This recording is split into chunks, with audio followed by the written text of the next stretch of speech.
Good morning everybody. स्वागत है आपका अपने इस YouTube channel learn with Amarjeet में।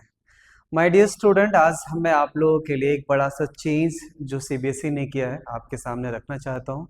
बहुत सारे लोगों का ये सोचना था सर कि बहुत सारे लोग बोल रहे थे कि सर क्या न्यू सिलेबस है वो कौन कौन सा क्लास का चेंज हुआ है और क्या चेंज लेकर आया है, बहुत कंफ्यूज हूँ।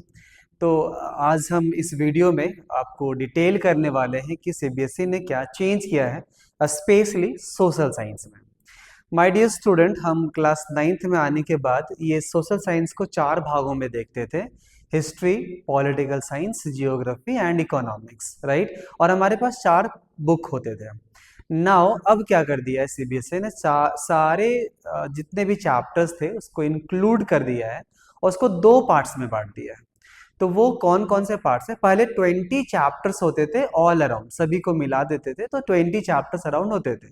अब सीबीएसई ने क्या किया, उसको रिड्यूस कर दिया। और पहले क्लास 9th में जैसे ही चैप्टर 1 स्टार्ट होता है हिस्ट्री का, एक बड़ा सा मतलब चैप्टर आता था आपके सामने, वो था फ्रेंच रिवॉल्यूशन। बहुत बड़ा चैप्टर था वो। और बच्चों को थोड़ा सा समझ में नहीं आता था कि सर ये हमारा वर्ल्ड इंडियन हिस्ट्री तो समझ में आता है और ये वर्ल्ड हिस्ट्री क्यों ऐड कर दिया गया। मैंने बहुत समझाया भी लोगों को, ये फ्रेंच रिवॉल्यूशन एक्चुअली जो फ्रीडम का, इक्विटी, इक्वालिटी का, फैटर्निटी का सब सारा कॉन्सेप्ट जो आया था वो फ्रेंच रिवॉल्यूशन से आया था। और ये रिवॉल्यूशन हुआ क्यों था, ये इस पर्सपेक्टिव से बहुत ज्यादा इंपॉर्टेंट है।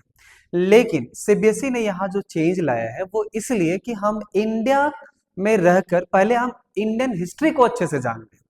इसीलिए सीबीएसई ने कुछ चेंज लेकर आया। जो सिलेबस हम क्लास 11th और 12th में देखते थे, सीबीएसई ने उसे क्लास 9th में भी अब इंट्रोड्यूस किया है। और जो फ्रेंच रिवॉल्यूशन था या फिर रशियन रिवॉल्यूशन जो था, उसको हटा करके बाद में ऐड किया जाएगा। लेकिन अभी जो है, जो चेंज है मैं आपके सामने लेकर आया हूँ।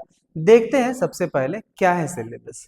तो जैसे मैंने अभी आपको बताया कि जो पूरे बुक है उसको दो पार्ट्स में बांटा गया है, पार्ट 1 एंड पार्ट 2। पहले अलग अलग पुस्तकें हुआ करती थी हमारे पास, जैसे हिस्ट्री की है, political science, geography and economics. अब ऐसा कुछ नहीं है। पहला है चैप्टर 1। जैसे ही स्टार्ट होता है बहुत सारे बच्चे कंफ्यूज हो जाते हैं कि पढ़ना क्या है, what to study and why to study. तो ये चैप्टर में पहले नहीं था, फिर भी एज एसएसटी टीचर हम आप लोगों के सामने डील करते ही थे कि हिस्ट्री का क्या इंपॉर्टेंस है ना। बहुत सारे बच्चे लोग उसको लिखते थे और जानते थे, इसको समझते भी थे, नो डाउट। लेकिन अब सीबीएसई ने उसे इंक्लूड कर दिया है कि ये हिस्ट्री या सोशल साइंस का क्या इंपॉर्टेंस है हमारे लाइफ में, इसे क्यों पढ़ना जरूरी है, राइट। तो पहला चैप्टर हमारा यही डील करता है कि क्या स्कोप है हिस्ट्री का, क्या स्कोप है सोशल साइंस का। सबसे ज्यादा प्रैक्टिकल कोई सब्जेक्ट मैं मानता हूं तो वो सोशल साइंस है, क्योंकि जो सोसाइटी में अराउंड हमारे पास होता रहता है हम उस चीजों को जानते हैं। तो इसका क्या इंपॉर्टेंस है और क्या स्कोप है, उसको बताया गया है आपके चैप्टर नंबर 1 में, राइट। नाउ चैप्टर नंबर 2 में दिया गया है shaping of the earth surface. ये 8 आवर्स जो लिखा है ना, वो डियर टीचर्स के लिए है कि वो 8 घंटे में आपको सिलेबस को खत्म करना है। तो ये जो चैप्टर था वो पहले नहीं था। Shaping the earth surface, tectonic plates के बारे में हम लोग क्लास 7th में थोड़ा सा देखे थे। अब यहाँ पे हम लोग उसको डील करने जा रहे हैं। यहाँ जो रिवर दिख रहा है ना, क्लास 9th में रिवर एक पार्ट था, लेकिन अब रिवर के साथ साथ वेव्स भी है, करंट्स भी है, वेंट्स भी है, ग्लेशियर्स है, अंडरग्राउंड वाटर है। तो ये सब सारे जो है ना, ये एजेंट है इरोजन का, राइट। तो इसको ऐड किया गया, ये डेफिनेटली ज्योग्राफी का पोर्शन है चैप्टर नंबर 2 में। नाउ चैप्टर नंबर 3 में देखते हैं तो क्लाइमेट एक चैप्टर था, क्लास 9th में क्लाइमेट एक चैप्टर था। लेकिन ये जो न्यू थिंग्स जो ऐड किया गया वो फूड्स है एंड कार्बन फुटप्रिंट्स है, जो पहले नहीं था। एक्चुअली इसमें पढ़ना क्या है हम लोग क्लास में बात करेंगे, लेकिन क्या न्यू सीबीएसई ने दिया है मैं उसे आज आपके सामने रख रहा हूँ। तो ये जो न्यू है फ्लड्स एंड कार्बन फुटप्रिंट्स, ये न्यू है। बाकी ये चैप्टर हमारा क्लास 9 में पहले से ही था। नेक्स्ट हम लोग देखते हैं early humans and beginnings of civilisation. आपको याद होगा, जो बच्चे क्लास 11th में होंगे उनको थोड़ा बहुत याद होगा कि मेसोपोटामियन सिविलाइजेशंस के बारे में हम लोग पढ़ते थे। वो भी सॉरी, ये जो पहले क्लास 6 में, होप सो क्लास 6 में था, palaeolithic age, mesolithic age, neolithic age. ये क्लास 6 में थोड़ा थोड़ा सा ऐड किया गया था कि how our early humans were living, right. लेकिन अब सीबीएसई ने क्या किया, वो क्लास 6 का सिलेबस को और ब्रॉड बना करके क्लास 9th में ऐड किया गया है। ठीक है, तो हम लोग यहाँ पे अर्ली ह्यूमंस बीइंग के बारे में जानेंगे कि लोग पहले कैसे रहते थे। ये सीबीएसई, ये पहले क्लास 9th में नहीं था जिसको ऐड किया गया, राइट। हम लोग क्लास में देखेंगे कि इसमें क्या क्या डील करना है।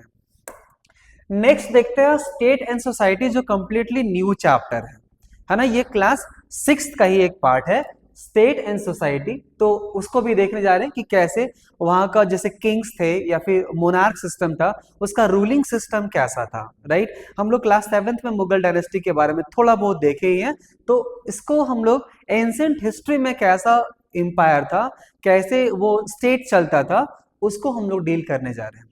नेक्स्ट है डेमोक्रेसी। डेफिनेटली ये पॉलिटिकल साइंस का चैप्टर नंबर 1 क्लास 9th में था पहले और अभी भी है, ठीक है। लेकिन कुछ चीजें ऐड किया गया है, जैसे क्या, democratic system in the world.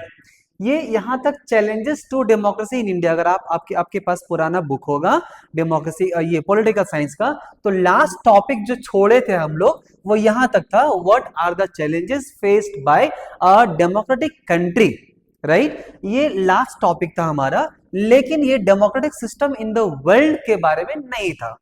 हाँ, वो हम लोग देखने जा रहे हैं। बाकी मैं तो क्लास में आपको समझाया हूं कि पूरे कंट्री में कौन कौन से कंट्री डेमोक्रेटिक कंट्री है, नॉन डेमोक्रेटिक कंट्री है, मोनार्की सिस्टम फॉलो करती है या डिक्टेटरशिप है, ये मैं क्लास में आप लोग को बताया ही था। लेकिन फिर भी उसको ऐड किया गया है अब इस न्यू सिलेबस में। नेक्स्ट हम लोग फॉलो करते हैं इलेक्शन। ये तो हम लोग देखे थे इलेक्शन का process, hope so chapter number 3 या 4 में दिया हुआ था इलेक्टोरल सिस्टम के बारे में, ठीक है। वो चीज यहाँ पे है, वही सेम चीज कंप्लीटली। और पार्टी सिस्टम इन इंडिया जो क्लास 10th का पार्ट था, मैं आपको क्लास 9th में बोला भी था कि हम लोग पार्टी सिस्टम को क्लास 10th में पढ़ेंगे कि कौन कौन सी पार्टी है, स्टेट पार्टी है, नेशनल पार्टी है, राइट। अब इसको क्या कर दिया गया है, क्लास 9th में ही इसको इंट्रोड्यूस कर दिया गया, ठीक। न्यू चेंज है यहाँ पे। आगे है बिल्डिंग ब्लॉक्स इन इकोनॉमिक्स। ये कंप्लीटली क्लास 11th का टॉपिक है जिसे क्लास 9th में ही ऐड किया गया है, right. Scarcity of resources, opportunity cost and the need of making choice, ठीक है। तो इकोनॉमिक्स का ये पूरा टर्म है जो क्लास 11th में पढ़ना था। ये बहुत ही अच्छी बात है हम लोगों के लिए कि आप साइंस लेके पढ़ो, इंजीनियरिंग में जाओ, मेडिकल में जाओ, ये मैटर नहीं करता है। लेकिन अगर आप अच्छे इकोनॉमिस्ट नहीं हो तो आपका घर परिवार अच्छे से नहीं चल सकता है, क्योंकि 10th के बाद लोग इकोनॉमिक्स नहीं ले पाते थे जो बच्चे साइंस बैकग्राउंड में जाते थे। लेकिन इकोनॉमिक्स एक बहुत इंपॉर्टेंट रोल प्ले करता है हर किसी के लिए, इसलिए इकोनॉमिक्स का पहला टर्म यहाँ पे ऐड किया गया है, जो बहुत ही अच्छा चेंज लेकर आया सीबीएसई ने। आगे देखते हैं the price and puzzle, what drives the market. जैसे अभी जैसे वॉर का टाइम चल रहा है भी, डेफिनेटली हम लोग वर्ल्ड वॉर 3 तो नहीं कर सकते कि अभी डिक्लेयर नहीं किया गया है तो हम लोग नहीं कर सकते। लेकिन ये वॉर का ऐसा सिचुएशन दिख रहा है कि जैसे वर्ल्ड वॉर 3 में हम लोग जा चुके हैं। तो देखते हैं कभी कभी अभी गैस सिलेंडर का जो है ना, वो डिमांड बहुत ज्यादा है, ठीक है, क्योंकि सप्लाई कम है। तो ये चीजें बच्चों को समझ में नहीं आता है, क्योंकि ये चीज ऐड नहीं किया गया था। अब सीबीएसई ने इसको ऐड किया है कि law of demand and supply. Gas cylinder जो 950 रुपए में मिलता था, अब 3500 में मिलता है। इसका क्या रीजन है? क्योंकि डिमांड ज्यादा है, सप्लाई कम है। तो ये सभी चीजों को मार्केट में ऐड किया गया है, इस सब्जेक्ट में ऐड किया गया, सिलेबस में ऐड किया गया, कि आप अच्छे से इसको समझ पाएंगे। चैप्टर 9 तक पार्ट 1 था। अब हम लोग दूसरे पार्ट 2 में देखते हैं कि क्या क्या लिखा हुआ। नेक्स्ट है ओशियंस एंड लाइफ। ये कंप्लीटली न्यू थिंग्स है, ये सिलेबस में नहीं था हमारे पास, अब इसको ऐड किया गया कि ओशन क्या है, वेव्स क्या होते हैं, टाइड्स क्या होता है, करंट क्या होता है। डेफिनेटली ये क्लास 11th में भी था, 10th में भी छोटा छोटा पार्ट्स हम लोग 10th में भी देखे हैं। अब हम लोग क्लास 9th में देखने वाले हैं। आगे है लाइफ ऑन अर्थ, ठीक है। तो कैसा, मतलब बायोस्फेयर है, ये डेफिनेटली ये पहले थोड़ा सा पार्ट था हमारा बायोस्फीयर रिजर्व इन इंडिया, ठीक है, फॉरेस्ट भी था हमारा, लेकिन अब और चीजें ऐड की गई है। क्लास 9th का चैप्टर नंबर 4 अगर हम याद करें तो उसमें दिया हुआ था, जो इंक्लूड था सिलेबस में, लेकिन वो सीबीएसई पूछती नहीं थी, है ना, इंटरनल असेसमेंट के लिए था वो। तो कुछ कुछ पार्ट्स को ना वहां से ऐड कर दिया गया है, इसको अब कंपलसरी कर दिया गया, right. Now resistance and resilience, ये कंप्लीटली न्यू चैप्टर्स है। क्लास 7th में हम लोग पढ़े होंगे भक्ति मूवमेंट के बारे में, सूफी मूवमेंट के बारे में, उसको यहाँ पे फिर से हम लोग एक्सप्लेन करने जा रहे हैं कि क्या कल्चर था, क्या पॉलिटिकल एंड मिलिट्री कॉन्ट्रीब्यूशंस था किसी भी एक साम्राज्य के अंदर, किसी भी एक किंगडम के अंदर, किसी एक राजा के अंदर, राइट। तो वो सिस्टम को देखेंगे। फिर इंडिया इन द वर्ल्ड, ये क्लास 9 में ऐड किया गया है क्लास 11th के सिलेबस को।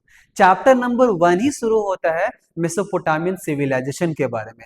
ये हम लोग क्लास 6 में थोड़ा सा पढ़े थे। वो रिवर जो था जहां पे चाइनीज सिविलाइजेशन डेवलप हुआ था, हाँ, इंडस वैली सिविलाइजेशन जो रिवर इंडस के बगल में हुआ था, मेसोपोटामियन सिविलाइजेशन जो था, ठीक है, और इजिप्टियन सिविलाइजेशन था। तो कुछ सिविलाइजेशंस को हम लोग आज यहाँ देखने जा रहे हैं। इंडिया एंड द वर्ल्ड, जैसे मेसोपोटामियन सिविलाइजेशन, ग्रीस था, रोमन एम्पायर था, चाइना था, साउथ ईस्ट एशिया था, इसका क्या कनेक्शन था, कैसे सिविलाइजेशन एक दूसरे से कनेक्ट होते थे, कैसे लोग ट्रेड करते थे, ये चीजें थी। नाउ नेक्स्ट है ऑथोरिटी, राइट। ये हम लोग सभी को पता है मौर्यन डायनेस्टी के बारे में, हम लोग पढ़े थे मौर्यन डायनेस्टी के बारे में, और वहां पे देखे थे जो इकोनॉमिक्स थे, राइट, अर्थशास्त्री जो थे वो कौटिल्य, राइट, जिसको कौटिल्य थे। अब उसका क्या न्याय व्यवस्था था, मतलब जो साम्राज्य था, जो किंगडम था, उसका क्या न्याय व्यवस्था था। हाँ, अगर आप मूवी भी देखते होंगे बाहुबली, तो उसमें भी एक न्याय व्यवस्था देखने के लिए लोग अलग होते थे। तो उसका क्या सिस्टम था, अगर कोई किसी ने कुछ मिस्टेक किया या फिर कोई भी राजा के खिलाफ गया या फिर देश के खिलाफ गया, तो उसका क्या सिस्टम था पनिशमेंट का, वो डेफिनेटली दंड संहिता उसको बोलते हैं। तो वो चीज को यहाँ पे ऐड किया गया, राइट। अब आगे है forms, form ideas to steps, what is the entrepreneurships and explain the resources required to a businessman. ये कंप्लीटली इकोनॉमिक्स का टर्म्स है। हाँ, अगर आप बिजनेस लाइन में भी जाना चाहते हैं तो आपको समझना पड़ेगा। छोटे छोटे बच्चे भी इंटरप्रेन्योरशिप्स के बारे में अच्छे से समझते हैं, और ज्यादा से अच्छा से समझ पाए वो, इसीलिए सीबीएसई ने इसे एक्सप्लेन किया है, ऐड कर दिया है इस सिलेबस को। हाँ, नेक्स्ट है हमारा smart ways to manage our finance. हाँ, कंप्लीटली ना, अगर मैं इस सिलेबस को देखूं तो मुझे बस इतना ही समझ में आता है कि अगर आप इस सिलेबस को अच्छे से पढ़ते हो तो आपको ना, मतलब एटलीस्ट इकोनॉमिक्स का अच्छा से समझ में आ जाएगा, ट्रेड क्या होता है ये समझ में आ जाएगा, पहले की सोसाइटी कैसी थी ये समझ में आ जाएगा, राइट। तो ये हर बच्चे को समझाया जाना चाहिए। मैं किसी स्कूल की बात तो नहीं कर रहा हूँ, लेकिन मैं स्कूल गया था, तो वहां पे मैंने बच्चों को पूछा कि आप लोगों को टीचर्स कैसे पढ़ाते हैं। तो वो स्कूल डेफिनेटली वहां से मोस्टली जो बच्चे हैं वो आईएएस और आईपीएस जो सबसे ज्यादा अगर हमारे कंट्री में है तो वो उसी स्कूल का है। तो मैं वहां के बच्चों से पूछा था कि आपके टीचर कैसे पढ़ाते हैं, तो वो बताते सर क्लास 6, 7, 8 तक हम लोगों को पूरा हिस्ट्री बता दिया जाता है, पूरा हिस्ट्री को डिटेल किया जाता है, एक्सप्लेन किया जाता है। फिर 9, 10th में हम लोग सिलेबस को फोकस करते हैं, राइट, है ना।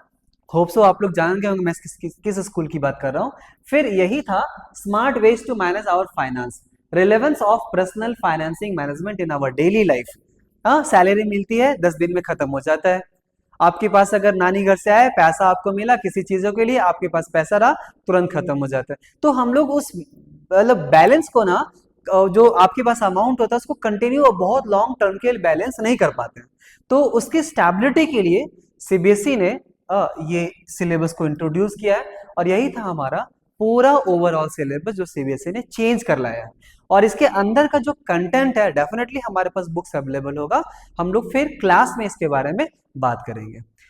Thank you, thank you so much. Hope so कि आपको समझ में आया होगा।